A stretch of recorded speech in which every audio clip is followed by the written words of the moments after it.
he was able to do something to a Glover Teixeira that not a lot of people have been able to do.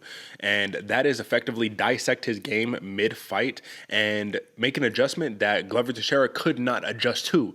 And that adjustment, AJ, that I'm talking about is Jamahal Hill in the orthodox stance, popping out that jab, popping out that jab, popping out that jab, popping out that straight cross behind. And noticing Glover Teixeira likes to parry, cross body, right? Roll with the punches. He talked about it a lot. I'm old, I got to roll with the punches. So what does Jamahal Hill do?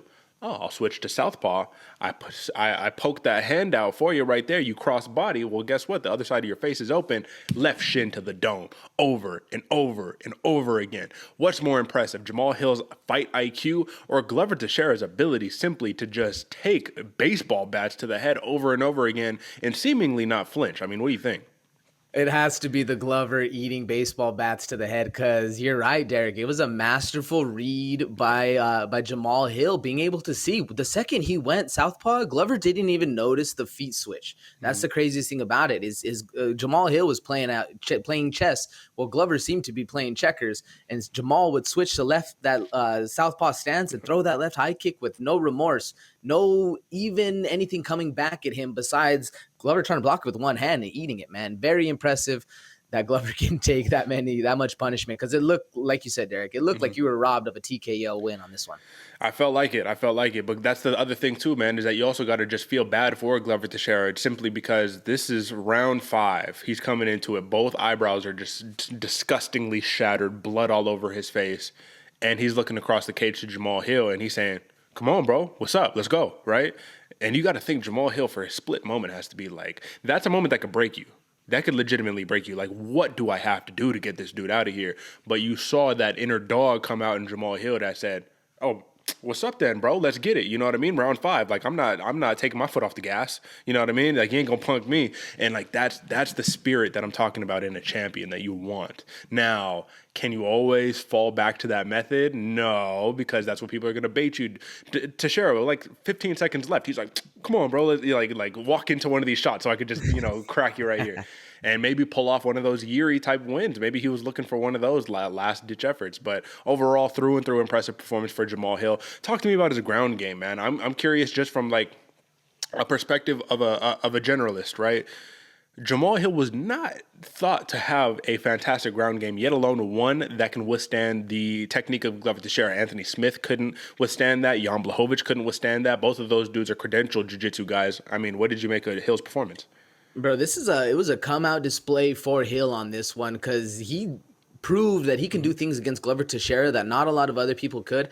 And we weren't on the ground so much, that we were just blown away with what Jamahal Hill was doing. But at the same point, in the times when he was a step ahead, man. He was looking good. He was reading things. And what I was impressed by, bro, he was also able to stay away. Whenever Glover would try to come in close, he shoot the hips out, get away, push, whatever you need to do. He was getting out and hitting the correct angles. And like I said, man, looking like he was doing it a step ahead. Always very impressive. I was uber impressed, man. Every time Glover Teixeira went for that high crotch takedown, Jamahal Hill was able to get out the way, use his athleticism to avoid that takedown. And look at Yuri Prochazka. Glover got in on a single, got in on high crotch, and Yuri was over there rolling across the cage, getting taken down, smushed, right? Jamahal Hill, he used his guard to get back to his feet against a Glover Teixeira, man. I can't say how impressive that is. Nobody else is able to do that. But then again, This is. I know I'm full of questions here today, AJ, but this is another part in why I picked Jamahal Hill. I felt like this was the perfect timing, universal timing, right? You get the 43-year-old Glover who just had a war against Yuri Prochazka, who lost a fight where he shouldn't, who feels a little bit of juice to get motivated. You're in Brazil, all that. But at the end of the day, there's a 13-year gap in age between you two. One dude is simply more athletic. One dude is simply just got more dog in him.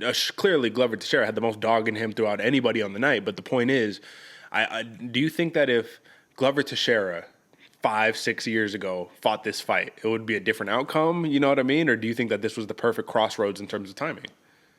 No, I think this was the perfect crossroads. But the weird thing is, Glover Teixeira 5 years ago isn't the same kind of dog he True. is right now, which is the weird part because this Yeah, is the best Glover we've seen. it's So true. it's almost even better that way for Jamahal Hill because it really is a perfect crossroads of meeting.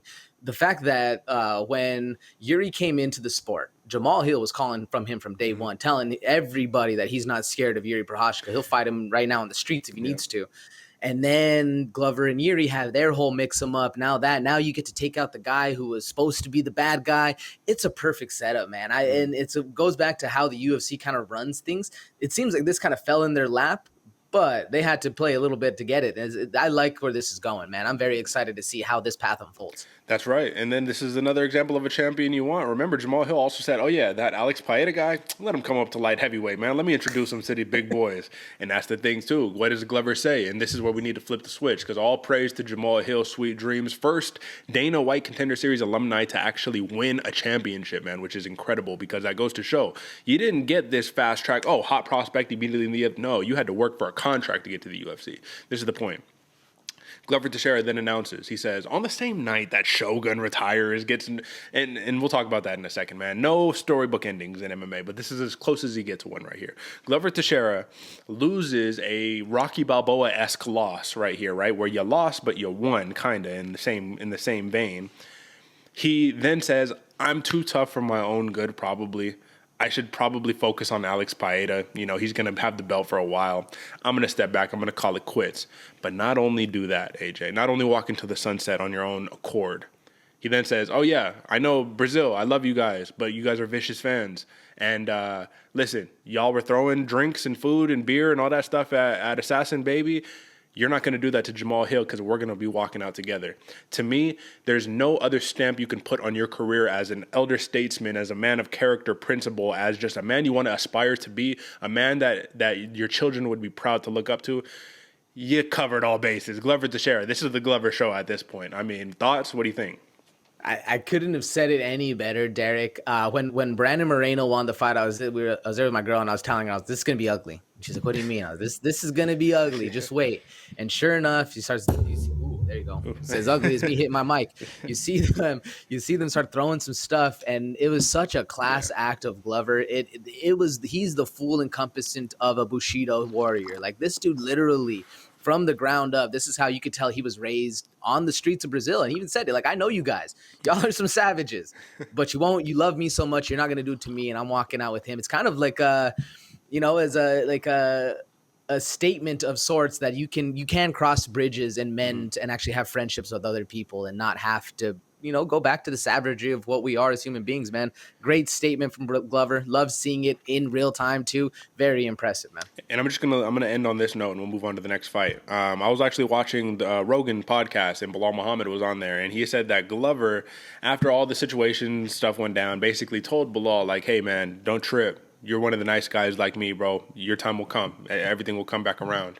And did it inevitably? Like, it didn't. It didn't for Glover. He got the belt, but it didn't come back to the good graces. But at the end of the day, just having that mentality of like, listen, man, we're the good guys.